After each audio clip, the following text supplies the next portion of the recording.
Hello everyone. हमने last video में second world war के आउटब्रेक के बारे में देख लिया था, जिसमें हमने देखा था एलीट पावर्स और एक्सेस पावर्स के बारे में।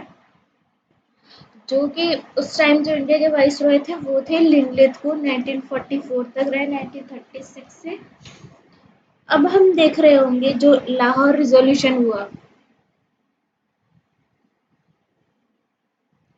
लाहौर रिजोल्यूशन के बारे में। लाहौर रिजोल्यूशन ये होता है 1940 में, किसके द्वारा? मुस्लिम लीग के द्वारा।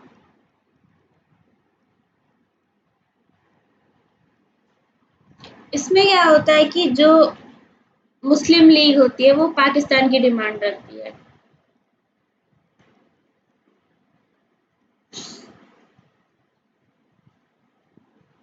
फिर हम देखते हैं 1942 में क्रिप्स इंडिया मिशन आता है।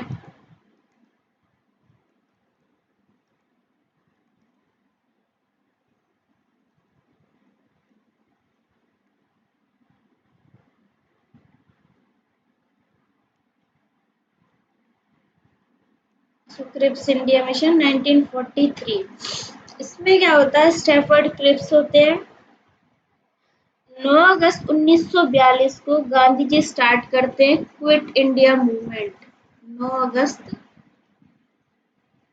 1942 गांधी जी के द्वारा क्विट इंडिया मूवमेंट भी शुरू किया जाता है।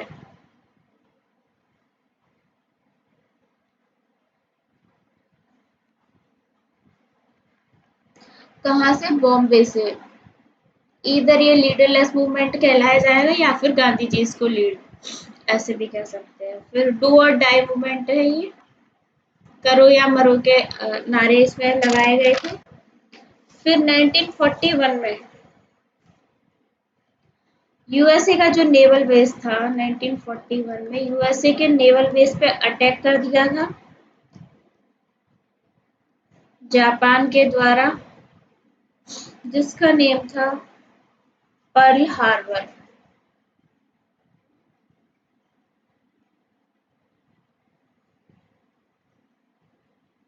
और इस जापान ने अटैक किया और इस ऑपरेशन का नाम दिया था ऑपरेशन टोरा टोरा टोरा, 3 बार, 3 टाइम्स। इसमें क्या हुआ था? करीब 3000 अमेरिकन्स की डेथ हो गई थी। और फिर हम देख रहे हैं एक अनदर इवेंट के बारे में। सुभाष चंद्र बोस इंडिया से चले जाते हैं और वो पहुंचते हैं सिंगापुर, जहाँ पे जाके वो आजाद हिंद फौज बनाते हैं। 1943 में दिल्ली चलो के नारे इन्होंने दिए। और दूसरा इन्होंने नारा दिया था important, you give me blood I will give you freedom.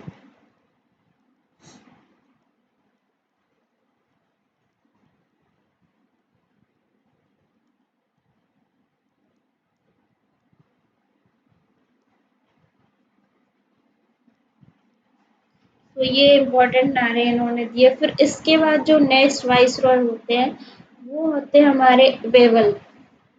Wavell का टाइम रहता है 44 से मार्च 1947 तक।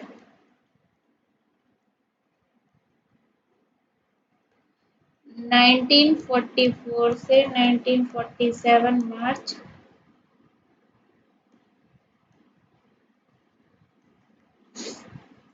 फिर वेवल क्या लेके आते हैं? सबसे पहले तो वेवल के टाइम पे होता है सीआर फॉर्मूला इंट्रोड्यूस किया जाता है सी राजगोपालाचारी के द्वारा, जो कि गांधी और जिन्ना फेल हो गए थे शिमला एग्रीमेंट 1945 में, कुछ उसके बारे में था। फिर हम देखते हैं Subhash Chandra Bose died in plane crash. 1945 में हमारे सुभाष चंद्र बोस की डेथ हो जाती है प्लेन क्रैश में।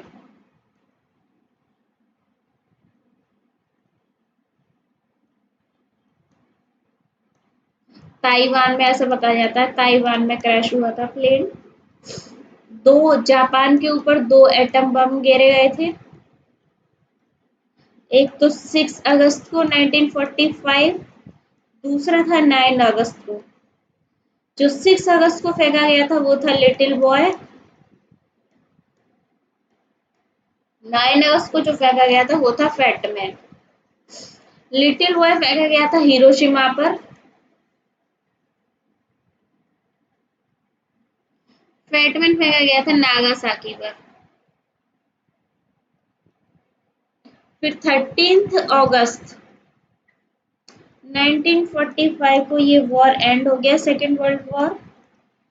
जापान ने सरेंडर कर दिया था। फिर हम देखते हैं 1946 में। 1946 में आता है Cripps cabinet mission plan 1946।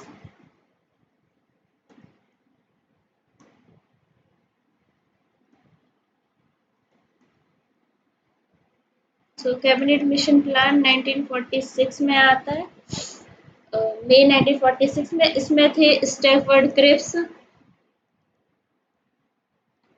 AB Alexander,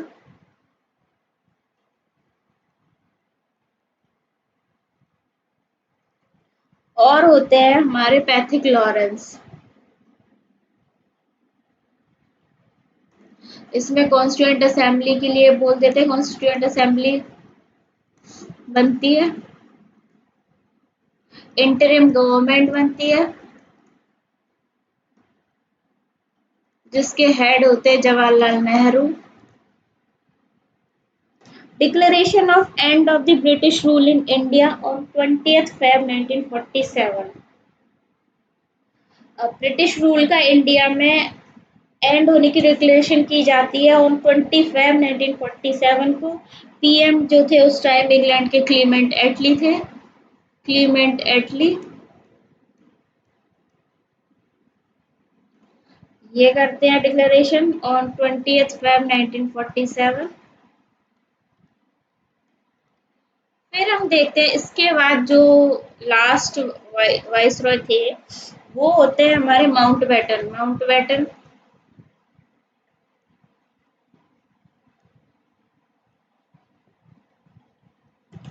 ये मार्च 1947 से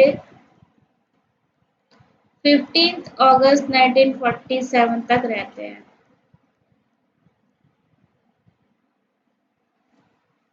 ये लास्ट वाइसरॉय थे इंडिया के और पहले गवर्नर जनरल बने फ्री इंडिया के।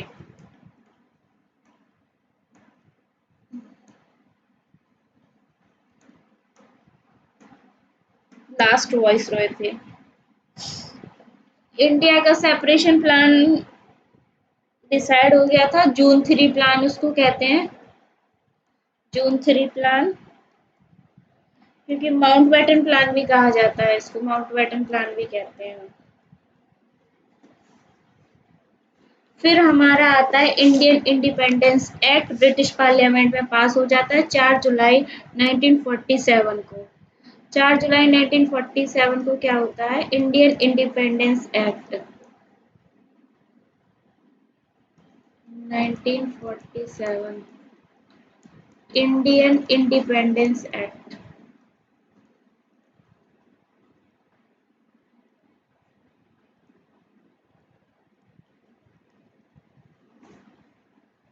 इसमें क्या होता है, 14 अगस्त को तो पाकिस्तान फ्री हो जाता है, पाकिस्तान एक इंडिपेंडेंट स्टेट बन जाता है। फिर इसके पहले पीएम बनते हैं लियाकत अली खान, और एज वी ऑल नो 15 अगस्त को India became the independent state, और पीएम होते हैं हमारे जवाहरलाल नेहरू। जून 1948 में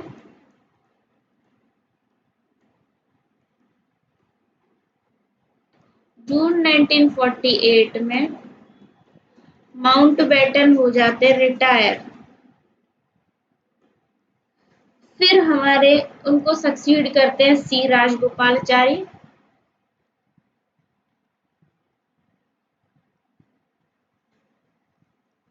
ये पहले Indian governor general of free India बनते हैं, फर्स्ट इंडियन गवर्नर जनरल बनते हैं, first and last free India के।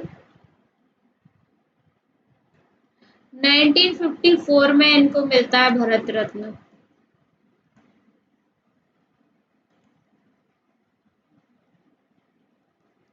सो विद दिस हमने मॉडर्न हिस्ट्री के maximum 90% of the topics cover कर लिए हैं, जैसे वाइस रॉयस के थ्रू एंड गवर्नर जनरल्स के थ्रू। सो अब हम आगे देखेंगे कुछ, तो थोड़ा तो हम देखेंगे रिवॉल्ट ऑफ 1857 के बारे में, फिर हम देख रहे होंगे कांग्रेस के इम्पोर्टेंट सेशन के बारे में, और एक हमारा टॉपिक रह गया था जो ट्राइबल और पीजेंट मूवमेंट्स हुए थे। इसके बाद हमारी मतलब हिस्ट्री तो कंप्लीट हो जाएगी। Thank you so much, this was all about this video. फिर हम आगे पॉलिटी या फिर किसी और सब्जेक्ट्स की तरफ प्रोसीड कर रहे होंगे।